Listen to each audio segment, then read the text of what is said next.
I see all of literature as a long conversation about what it means to be human. It discusses all human experience, but love and death seem to dominate, because these are the things that baffle us most. We started with A.E. Housman's Is My Team Plowing, and then we read Ah, Are You Digging on My Grave by Thomas Hardy. Both of these poems, in different ways, discuss how people move on after the death of a loved one. Song by Emily Brontë does this as well. Before we break it down, let's read the whole thing. The linnet in the rocky dells, the moorlark in the air, the bee among the heather bells that hide my lady fair, the wild deer above her breast, the wild birds raise their brood, and they her smiles of love caressed have left her solitude. I ween that when the grave's dark wall did first her form retain, they thought their hearts could ne'er recall the light of joy again. They thought the tide of grief would flow unchecked through future years. But where is all their anguish now, and where are all their tears?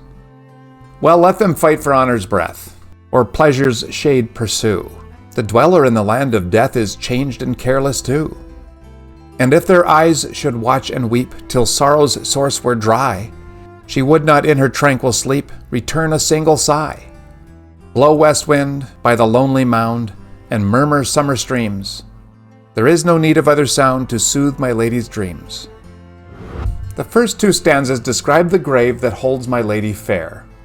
Although this woman is known by the speaker, and possibly even much loved, the exact relationship remains ambiguous. This way the woman serves as a symbol of loss in general, and the way the dead, after a time, become a part of the natural world. The linnet and the moorlark are birds, and there are bees in the heather that grows atop the grave.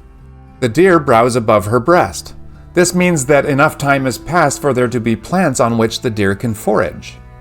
The birds and bees and deer, these visit her graveside. But her loved ones, the ones she used to caress with her smiles, they don't come around too much anymore.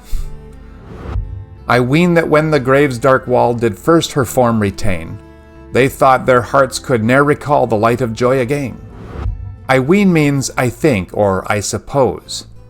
I think that when she died and was buried, they are the ones she used to smile upon, who have now left her solitude, the loved ones that don't come by the grave anymore. When she first died, they thought that they would never be happy again. They thought that the tide of grief would flow unchecked through future years. But where is all their anguish now? And where are all their tears?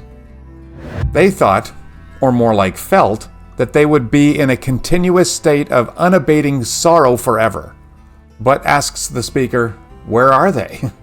They are not at the grave. And where are their tears? They no longer weep for the one that they lost. Well, let them fight for honor's breath, or pleasure's shade pursue. The dweller in the land of death is changed and careless too. The speaker tells us where they've gone. They've gone to fight for honor's breath, or to pursue pleasure's shade. Notice that they aren't pursuing honor and pleasure themselves, but the elusive and intangible breath and shade, the fleeting forms of these things. And did you notice that there's a bit of judgment in here? The last two lines of this stanza make their excuse. They have changed, but so has the dead. And although they don't seem to care anymore, neither does the lady in the grave. And if their eyes should watch and weep till sorrow's source were dry, she would not in her tranquil sleep return a single sigh. The speaker explains that even if they were to stand by the grave continuously, weeping all the while, the dead would not respond in any way. They would just continue to sleep peacefully. With the last stanza, the poem returns to where it began. Blow west wind by the lonely mound, and murmur summer streams. There is no need of other sound to soothe my lady's dreams. We are back with the grave within the natural world. It's not the animals this time, but the wind and the streams. Please note the onomatopoeia, as the lines create the sound of the breezes and the burbling water. It's really cool, and it's quite calming. These are the only sounds that the fair lady needs. She doesn't need our sobs or our wails. She's good.